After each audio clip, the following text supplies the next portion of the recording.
Hey guys, my name's Jim and welcome back to my channel. It's time for another requested review. This time it is for John and it is of the 1982 Clint Eastwood movie Honkytonk Man. No, not him.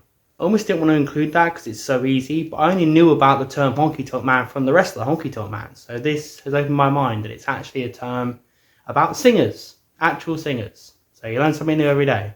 Will you shut up? If you would like to request a review of any movie, check out the link in the description box. And let's talk about Honkytonk Man. Now, I am a massive, and John knows this is probably why he requested, massive Clint Eastwood fan. I think he's by far one of the greatest actors of all time. You know, recently, I watch a lot of John Wayne and Clint Eastwood films, and I put Clint Eastwood above John Wayne, and I love John Wayne. Like, Clint Eastwood, there is something really special about him. He is possibly the greatest movie star of all time. So it's basically about Clint Eastwood as Red, this singer who takes his nephew Whit, played by his own son, Carl Eastwood is in this, and he takes him on a road trip to Nashville because he's going to try and make it big as a singer. This is a softer film for Clint Eastwood. This is a more open-hearted, warm performance by Clint Eastwood. And Clint Eastwood always surprised me because I watch a lot of his films and he does actually do a lot of range in lots of films.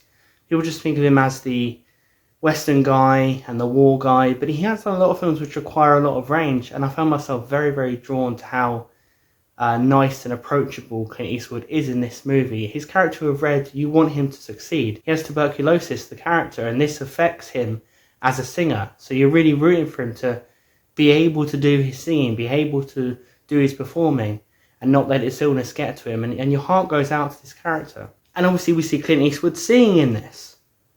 What makes a song better? Have Clint Eastwood sing it. What makes music better? Have Clint Eastwood perform it. Clint Eastwood singing. I didn't know I wanted to say that, but my life is now complete. When I sing about you, every note seems to be right on key. Oh, it all sounds so right to me when I sing about you. That is so good, and again, his charisma just shines through. What a great casting is Clint Eastwood as a singer. You almost think about another life where he was one of these singers, because he pulls it off so well. He's so believable and he can sing. Believe it or not, Kyle Eastwood is actually a singer-songwriter today. He didn't actually go on and do a lot more. Kyle Eastwood plays Clint's nephew in this. He went on to be a musician, which is a bit crazy, considering this movie is all about music and the positivity of music and the power of music and the fun of music. And then Clint Eastwood puts in a great acting performance here and then goes on to be a musician. Clint Eastwood is really, really good because he has this wide-eyed, child vulnerability throughout this, and he's going on this adventure with his uncle, and everything's new to him. Everything's new to him, and Clint Eastwood, he really brings forth that excitement and that young energy and enthusiasm, but also very vulnerable, has a few serious moments. This is a very impressive debut acting performance by Clint Eastwood. He does really very well with his dad, and you can see the kind of star charisma was passed down. I never listened to Clint Eastwood's music, but I'm willing to bet it's quite bloody good. Who knows? Let me know if you listened to Clint Eastwood's music before. So it's basically a road trip adventure movie, and that's just the fun of it.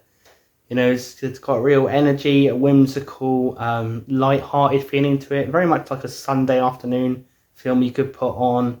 It touches you and it's emotional, but it's not too much to bear. So it really is just easy watching. And, comes through some easy listening music throughout it. So the whole thing's not going to require too much of you, but it does at moments push your buttons. But all the way through the film, you kept smiling and you kept positive. They get up to lots of things on the way to Nashville. Like for one scene, Clint Eastwood suddenly goes badass again, and he goes to collect some money that he's owed, and we get to see some of the badass Clint Eastwood come out. Calling me a liar and a cheat. I'm calling you a liar and a cheat and a fat, porky son of a bitch. You want to hear any more? I got other things I can think up for you. There's a scene where he takes Whit to lose his virginity. Now this was there's a few moments like this in the film, but it's like, it was a different time. It was a different time, guys.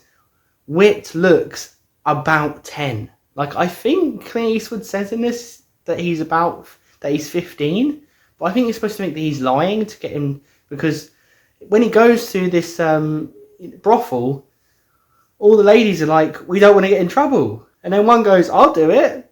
I fucking hope you won't, love. Eastwood has quite literally brought his young nephew, who is clearly not 15, 16, and even then, and lose the virginity. Different time, Clint, different time. There's also a scene where Clint Eastwood encounters a pool. So Eastwood is having a bath and the ball starts smashing into the side of it. It's quite just a random scene because they just kind of escape. It doesn't end how it kind of would in Jackass. Yeah, that doesn't happen to Clint. Are you crazy? They also meet a girl on the way, Marlene, played by Alexa Kennin, and she sneaks into Red's trunk to get to Nashville with them. And there's a moment where Red and co get stopped by the police and he has to open the trunk. And Clint Eastwood's look of shock and his look when he discovers this girl in the trunk shows me that the comedic chops of Clint Eastwood, that face just gets me. What I like about this character, she goes against convention. Like, she basically sells to Red and co that she can sing and that she'll be part of the band and that she'll be amazing. And in these sorts of films, you expect her to be a little bit annoying, then open her mouth and she sings like an angel. That doesn't happen here. She sings like shit. My bonnet lies over the sea. My bonnet lies over the ocean.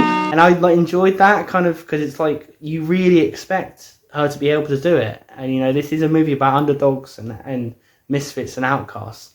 But she doesn't really have the talent, so she's just hanging around, and she's like falls for Red and all this kind of weird stuff, and she's just like an annoying character. But the thing is, I found it a bit odd the way this character was written. It's again a different time, but she wasn't really treated with any respect by any of the male characters in the film. Kind of treated a bit badly. But as the film goes on, I think she actually gets quite likeable because she has nothing to offer in terms of talent, but she has wide-eyed optimism and excitement, and she's part of the kind of road trip, go-get-it vibe, you know, the kind of, they don't know where they're going, but they're doing it anyway sort of vibe. She has that energy, and I think the performance is quite good. I feel like this movie is light, it's watchable, it's got a nice brisk pace. I didn't love it, I must say, but I do think it's really, really good. And, you know, I haven't actually seen a Clint Eastwood movie that I've ever disliked. He's always good in it. He always elevates the material. And I think he's one of the best things about this. But I do like the kind of theme of music and escapism and misfits and outcasts coming together.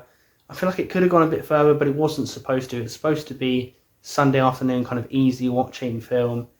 And there are a few emotional moments that really do pull at your heartstrings, so it does enough. So I enjoyed Honkytonk Man. I really, really did. I recommend it to fans of Clint Eastwood for sure. Thanks again, John, for requesting this video. Thanks for turning me on to this film. I'm very grateful. If you guys enjoyed this video, click on another video of mine on the screen now. If you're a movie geek just like me, press subscribe and we can geek out over movies together. I will see you guys in the next video.